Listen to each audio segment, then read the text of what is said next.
I have yet to give a speech or have a meeting where somebody doesn't ask me the millennial question. What's the millennial question? Apparently millennials as a generation, which is a group of people who were born approximately 1984 and after, are tough to manage. And they're accused of being entitled and narcissistic and self-interested, unfocused, lazy. But entitled is the big one. And because they confound leadership so much, what's happening is leaders are asking the millennials, what do you want? And millennials are saying, we want to work in a place with purpose, love that. We want to make an impact, whatever that means. We want free food and beanbags. And so somebody articulates some sort of purpose, there's lots of free food and there's beanbags, and yet for some reason, they're still not happy. And that's because they're missing. There's a missing piece. What I've learned is that I can break it down into four pieces. Right? There are four things, four characteristics. One is parenting. The other one is technology. The third is impatience, and the fourth is environment. The generation that we call the millennials, too many of them grew up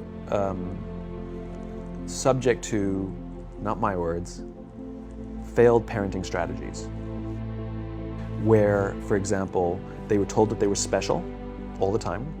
They were told that they could have anything they want in life, just because they want it. Some of them got into honors classes, not because they deserved it, but because their parents complained. And some of them got A's, not because they earned them, but because the teachers didn't want to deal with the parents. Some kids got participation medals. You got a medal for coming in last, right? Which the science we know is pretty clear, which is it devalues the medal and the reward for those who actually work hard, and it actually makes the person who comes in last feel embarrassed because they know they didn't deserve it, so it actually makes them feel worse, right? So you take this group of people, and they graduate school, and they get a job, and they're thrust into the real world, and in an instant, they find out they're not special, their moms can't get them a promotion, that you get nothing for coming in last, and by the way, you can't just have it because you want it. And in an instant, their entire self-image is shattered. And so you have an entire generation that's growing up with lower self-esteem than previous generations. The other problem, to compound it, is we're growing up in a Facebook, Instagram world. In other words, we're good at putting filters on things. We're good at showing people that life is amazing even though I'm depressed. And so everybody sounds tough, and everybody sounds like they got it all figured out. And the reality is there's very little toughness, and most people don't have it figured out. And so when the more senior people say, well, what should we do? They sound like, this is what you got to do. And they have no clue. Right? So you have an entire generation growing up with lower self-esteem than previous generations, right? Through no fault of their own. Through no fault of their own, right? They were dealt a bad hand. Now let's add in technology. We know that engagement with social media and our cell phones releases a chemical called dopamine. That's why when you get a text, it feels good, right? So we've all had it where you're feeling a little bit down or feeling a bit lonely, and so you send out 10 texts to 10 friends, hi, hi, hi, hi, hi, because it feels good when you get a response. It's why we count the likes, it's why we go back 10 times to see if my Instagram is growing slower, did I do something wrong? Do they not like me anymore, right?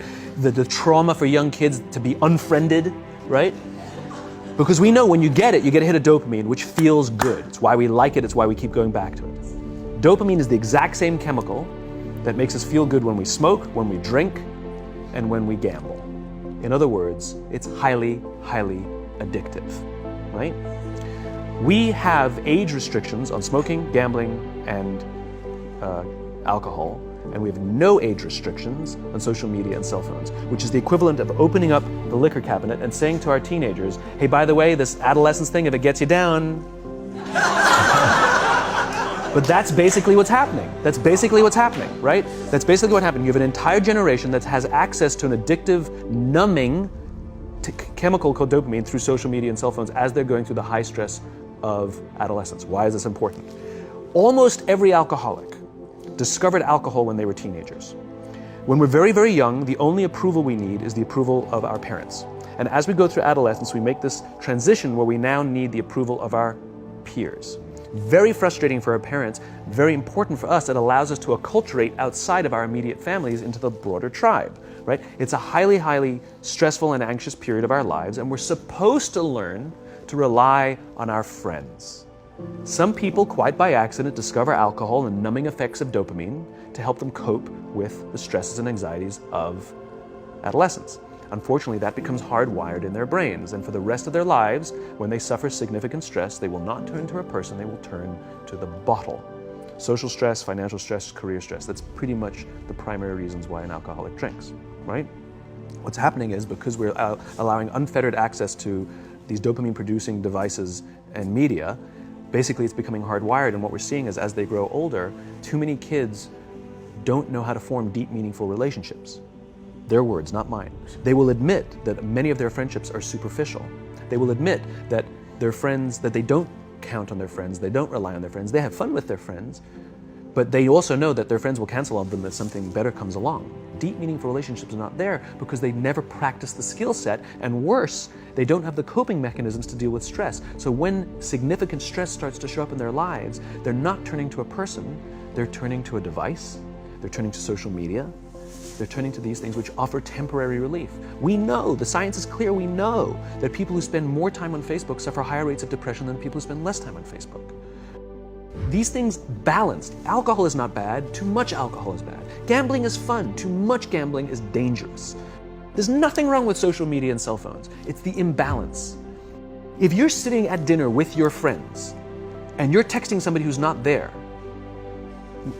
that's a problem. That's an addiction. If you're sitting in a meeting with people you're supposed to be listening to and speaking, and you put your phone on the table, face up or face down, I don't care, that sends a subconscious message to the room that you're just not that important to me right now, right? That's what happens. And the fact that you cannot put it away is because you are addicted, right? If you wake up and you check your phone before you say good morning to your girlfriend, boyfriend, or spouse, you have an addiction. And like all addiction, in time, it'll destroy relationships, it'll cost time, and it'll cost money, and it'll make your life worse. So you have a generation growing up with lower self-esteem that doesn't have the coping mechanisms to deal with stress. Now you add in the sense of impatience. They've grown up in a world of instant gratification. You want to buy something, you go on Amazon, it arrives the next day. You want to watch a movie? Log on and watch a movie. You don't check movie times. You want to watch a TV show? Binge. You don't even have to wait week to week to week, right? I know people who skip seasons just so they can binge at the end of the season, right? Instant gratification. You want to go on a date? You don't even have to learn how to be like, hey. You don't even have to learn and practice that skill. You don't have to be the uncomfortable one who says yes when you mean no and says no when you mean no, but yes when you... You don't have to swipe right. Bang, I'm a stud. Right? You don't have to learn the social coping mechanisms. Everything you want, you can have instantaneously. Everything you want, instant gratification. Except job satisfaction and strength of relationships, there ain't no app for that. They are slow, meandering, uncomfortable, messy processes. And so I keep meeting these wonderful, fantastic, idealistic, hardworking, smart kids. They've just graduated school. They're in their entry-level job. I sit down with them and I go, how's it going? They go, I think I'm gonna quit. I'm like, why? They're like, I'm not making an impact. I'm like, you've been here 8 months. You know? It's as if they're standing at the foot of a mountain and they have this abstract concept called impact that they want to have in the world, which is the summit. What they don't see is the mountain. I don't care if you go up the mountain quickly or slowly, but there's still a mountain. And so what this young generation needs to learn is patience. That some things that really, really matter, like love, or job fulfillment, joy, love of life, self-confidence, a skill set, any of these things, all of these things take time. Sometimes you can expedite pieces of it, but the overall journey is arduous and long and difficult. And if you don't ask for help and learn that skill set, you will fall off the mountain, or you will, the worst case scenario, and we're already seeing it, the worst case scenario is we're seeing an increase in suicide rates, we're seeing an increase in this generation, we're seeing an increase in accidental deaths due to drug overdoses, we're seeing more and more kids drop out of school or take leaves of absence due to depression. Unheard of. These are all, this is really bad. The best case scenario, those are all bad cases, right? The best case scenario is you'll have an entire population growing up and going through life and just never really finding joy. They'll never really find deep, deep fulfillment in work or in life. They'll just waft through life and it'll be just, it's fine. How's your job? It's fine. The same as yesterday. How's your relationship? It's fine. Like that's the best case scenario. Which leads me to the fourth point, which is environment. Which is we're taking this amazing group of young, fantastic kids who were just dealt a bad hand. It's no fault of their own. And we put them in corporate environments that care more about the numbers than they do about the kids. They care more about the short-term gains than the long-term life of this young human being. We care more about the year than the lifetime, right? And so we are putting them in corporate environments that aren't helping them build their confidence, that aren't helping them learn the skills of cooperation, that aren't helping them overcome the challenges of a digital world and finding more balance, that isn't helping them overcome the need to have instant gratification and teach them the joys and impact and the fulfillment you get from working hard on something for a long time that cannot be done in a month or even in a year. And so we're thrusting to them in corporate environments, and the worst part about it is they think it's them. They blame themselves. They think it's them who can't deal. And so it makes it all worse. It's not. I'm here to tell them it's not them. It's the corporations, it's the corporate environments, it's the total lack of good leadership in our world today that is making them feel the way they do.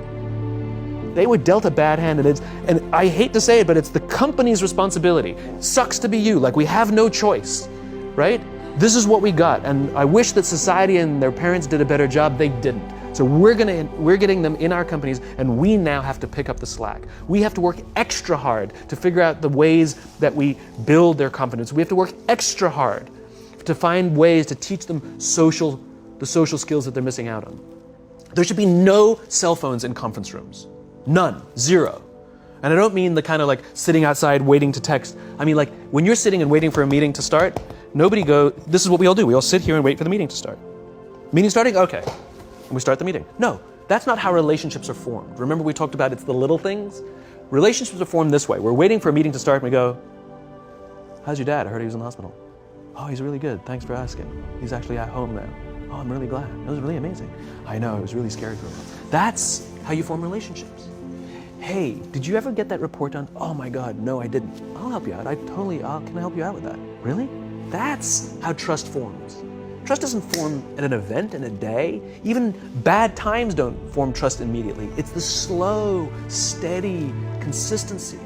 And we have to create mechanisms where we allow for those little innocuous interactions to happen. But when we allow cell phones in conference rooms, we just, okay, have the meeting. And then my favorite is like when there's a cell phone there and you go like this, you go. It rings and you go. I'm not going to answer that. Mr. Magnanimous, you know?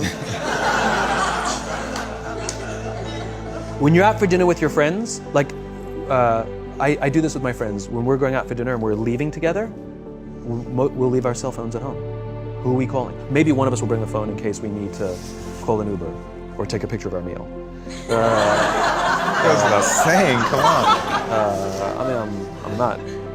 I'm an idealist, but I'm not insane. You know? Not a heathen. I mean, it looked really good. We'll take one phone. And so it's like an alcoholic. The reason you take the alcohol out of the house is because we cannot trust our willpower. We're just not strong enough. But when you remove the temptation, it actually makes it a lot easier. And so when you just say, don't check your phone, people literally will go like this. And somebody will go to the bathroom, and what's the first thing we do? Have the phone. Because I wouldn't want to look around the restaurant for a minute and a half. But if you don't have the phone, you just kind of enjoy the world. And that's where ideas happen.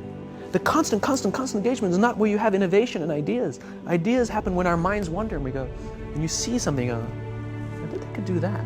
That's called innovation, right? But we're taking away all those little moments, right? You should not, and none of us should charge our phones by our beds. We should be charging our phones in the living rooms, right? Remove the temptation. You wake up in the middle of the night because you can't sleep, you won't check your phone, which makes it worse. But if it's in the living room, it's relaxed, it's fine. But it's my alarm clock. Buy an alarm clock. They cost $8, right? I'll buy you an alarm clock. But the point is we now in industry, whether we like it or not, we don't get a choice. We now have a responsibility to make up the shortfall and to help this amazing, idealistic, fantastic generation build their confidence, learn patience, learn the social skills, find a better balance between life and technology. Because, quite frankly, it's the right thing to do.